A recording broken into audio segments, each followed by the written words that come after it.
you are Fernando, Yes. lead singer. Hello. Yes. Do you want to tell us about the other members in the band? Sure.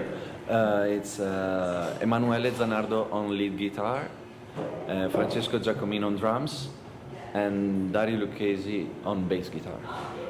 So how did you form as a band? How did you get together?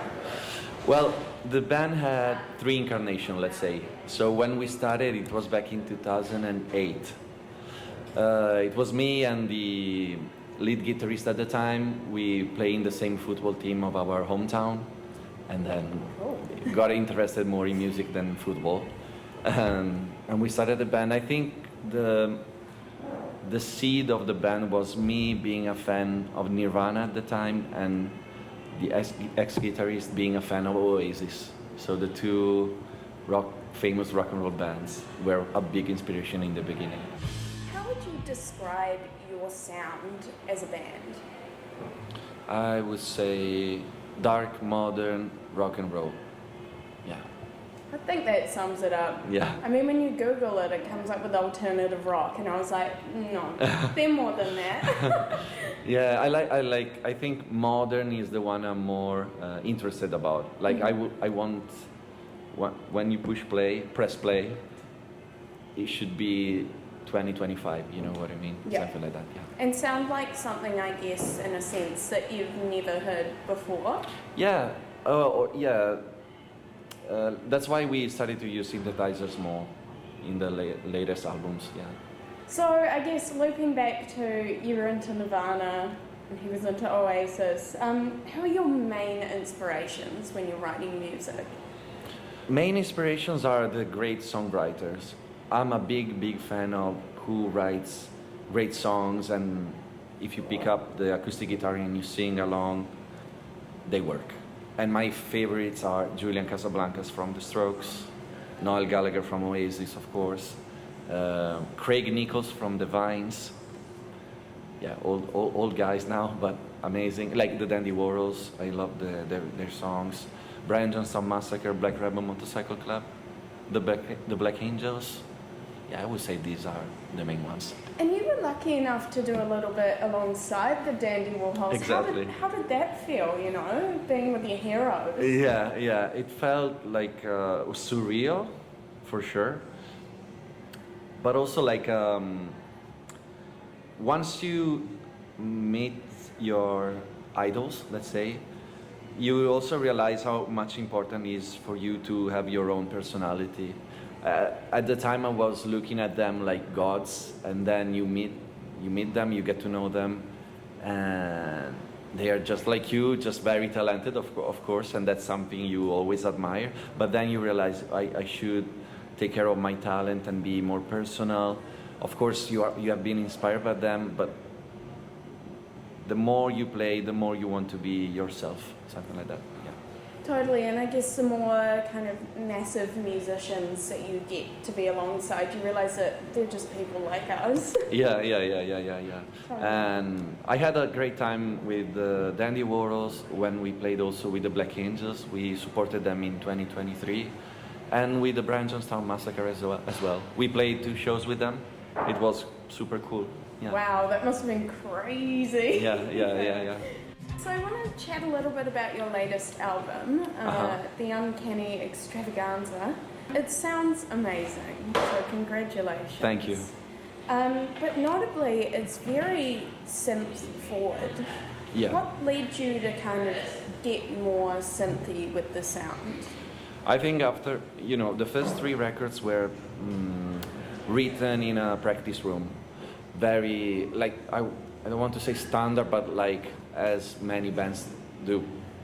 But the more you play, the more you evolve. You want to get rid of all the routines that you used to have, and so synthesizers became something new that we enjoyed. We became fans of 9 Inch Nails. I discovered the Downward Spiral in 2020. For me, that was the best record of 2020, and it's a record from 1984. So, yeah, that was a big influence, because that record still sounds modern to me. And so I was like, what is that make it sound still relevant today. And I think having synths here and there is helping. And we just enjoy having them as a new ingredient. And in addition to that, we also use many drum machines. So you've been endorsed by artists like Iggy Pop and the Brian Jonestown Massacre. How does it feel to get that kind of recognition as a band that just started as two mates like playing football? Again, another surreal thing. For an Italian band singing in English, be endorsed by Iggy Pop is something big.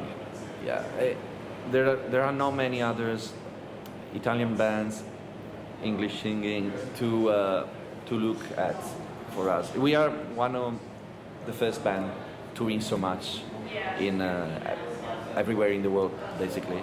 So it feels like I don't know, big. It feels big in a way, yeah. And I didn't expect it when we formed, of course, no.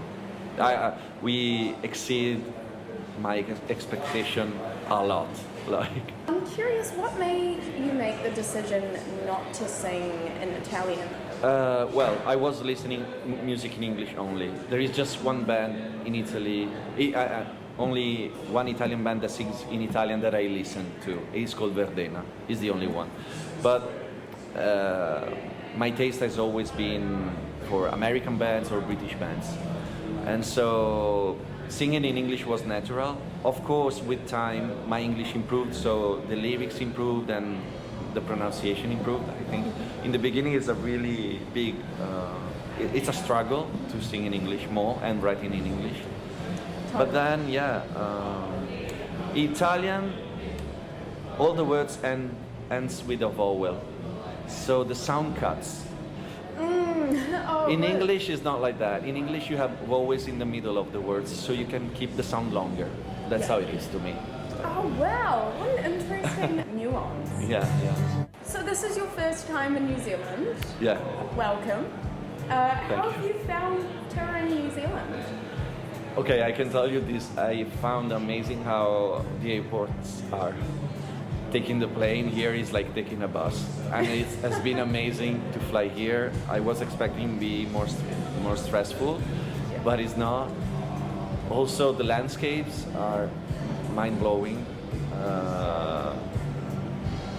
Unfortunately, we didn't have many days off, so we couldn't have walks or seeing the city as a tourist. But I get to talk with people, and they were super nice, very gentle.